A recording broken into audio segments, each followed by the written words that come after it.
Parenting can be a challenge, and more so in these times that we're living now.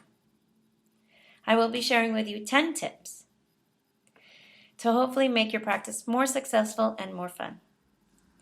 I am Larita Hauragi, a Suzuki kid that grew up to become a Suzuki teacher and now finds herself in the role of Suzuki parent.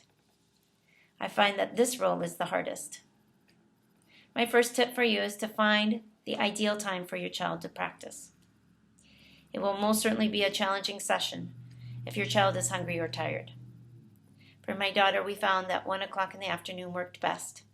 She had done her schoolwork in the morning, had had lunch, and she was ready to focus on cello practice. My second tip is to then put that ideal time into a routine. I have a whiteboard in my kitchen that I write out the schedule of the day, and I always make sure at 1 it says, practice cello. This way your child will know what the routine is for the day and knows that he is expected to practice. Tip number 3. That first frustrating session or challenging tantrum might discourage you, but please don't be discouraged. The next day will always offer a new opportunity to practice. And we know as parents it's hard to see our kids become emotional. But in the end, the activity we're trying to get through is to their benefit. You can always pause and come back.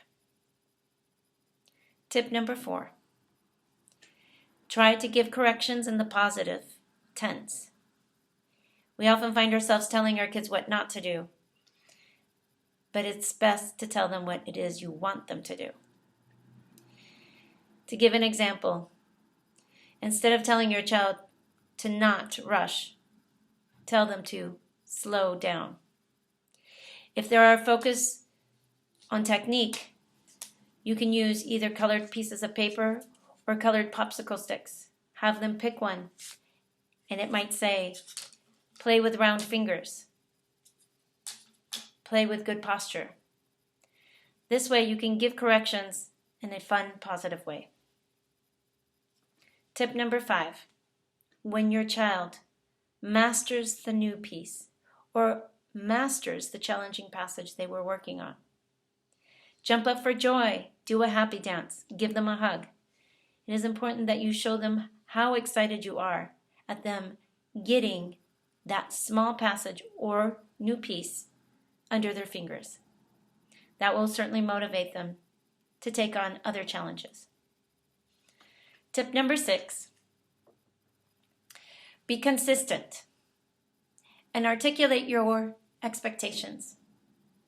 When you talk to your child about one day going to college, they will see themselves someday going to college. I often talk to my students and to my daughter about what will happen when they get to book 2. What celebration they might do for their graduation from book 3.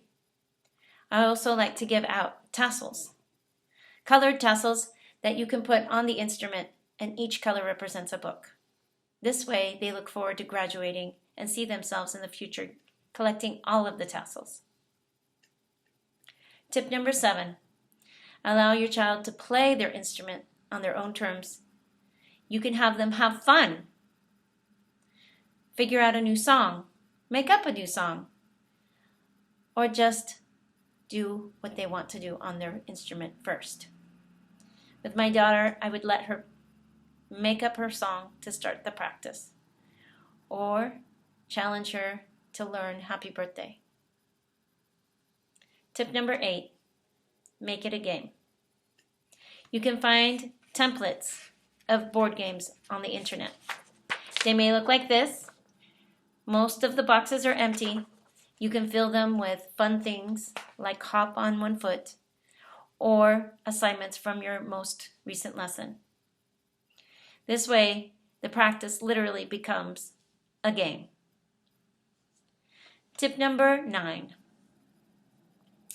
If you find yourself wanting to reward your child for practicing, find a way to reward them with your time as opposed to gifts.